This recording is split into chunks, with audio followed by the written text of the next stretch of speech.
100 రోజుల్లో పనిచేసిన ప్రభుత్వం పడిపోవాలంట. 10 ఏళ్ళు పనులకి ఇచ్చిన వీళ్ళేమో మూడోసారి మళ్ళీ కుర్చీలో కూర్చోవాలంట. చెప్పండి, ఈ 10 ఏళ్ళలో మీరు చేసింది ఏంది? 100 రోజుల్లో మనం చేసింది ఏంది? నేను మొన్న దూలం లెక్క పెరిగితే కాదు, దూడకున్న బుద్ధాన్ని ఉండాలని హరీష్ రావు మొన్న అన్నాడు.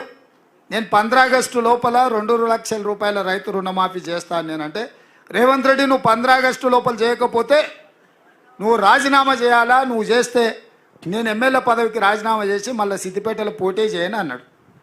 నేను ఆ సవాల్ను స్వీకరించి, మంచిది హరీష్ రావు గారు, నీ సిట్టి జేబులో పెట్టుకో రాజీనామాది. 15 ఆగస్టు తర్వాత సిద్దిపేటకు నీ శని వదులుతుంది. చింతమాడికలో పోయి చింతచెట్టు కింద వండుకో అని చెప్పిన. ఇవాళ ఏమంటుండే, అమరవీరుల స్తూపం దగ్గరకు పోయి దాన్ని కూడా ఆయనకి ఎప్పుడు మోసం చేయాలనిపిస్తే ఆ మోసానికి ముసుగు అమరవీరుల స్తూపం. దాన్ని వెనకాల దాచుకొని అబద్ధాలు చెప్తాడు. ఇన్ని రోజులు ఎప్పుడైనా అమరవీరుల స్తూపం కాడిపోయిందా? ఇవాళ పోయి చెప్తున్నాడు. ఈ రైతు రుణమాఫీ కాదు, ఇంకేంటి ఒక కండిషన్లు చెప్పి ఇవన్నీ చేసి ఇంత పెద్ద లేఖ రాసుకొచ్చింది. రాజీనామా లేఖ అట్లా ఉండదు. నాకు ఎవరో చూపించారు, మొత్తం సీసపత్యం రాసిండు అందులో, వాళ్ళ మామ చెప్పిందంతా.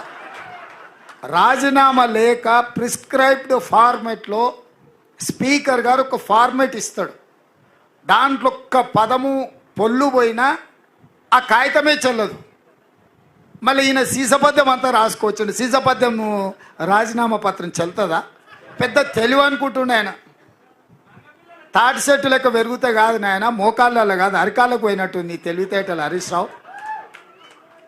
ఇప్పుడు కూడా నేను చెప్తున్నా హరీష్ రావు, నీ సవాల్ను స్పష్టంగా మేము స్వీకరిస్తున్నాం. 15 ఆగస్టు లోపల 2 లక్షల రూపాయల రుణమాఫీ చేస్తా, నీ రాజీనామా రెడీగా పెట్టుకో.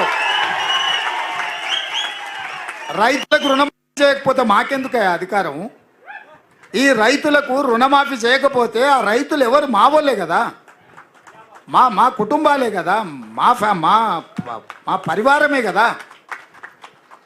వాళ్ళ కోసము అయితే 30,000 40,000 కోట్లు అవుతుంది. కానీ ఏమవుతుంది?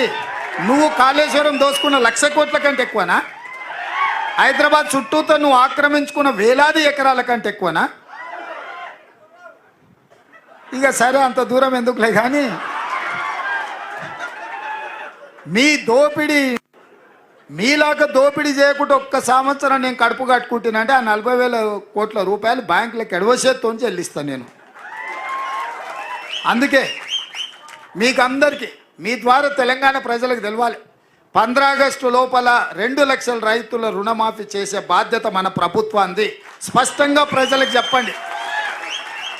రెండవది, బీజేపీ గెలిస్తే ఎస్సీ ఎస్టీ ఓబీసీ మైనారిటీ రిజర్వేషన్లు రద్దు అవుతాయి. రిజర్వేషన్లు ఉండాలి అంటే కాంగ్రెస్ గెలవాలి, రిజర్వేషన్లు రద్దు కావాలి అంటే బీజేపీకి ఓటు వేయాలనేది. ఈ 2 విషయాలను ప్రజలకు వివరిస్తే మీరు చెప్పిన 14 కాదు 15 సీట్లు కూడా తెలంగాణలో గెలుస్తాయని నాకు సంపూర్ణమైన విశ్వాసం ఉంది.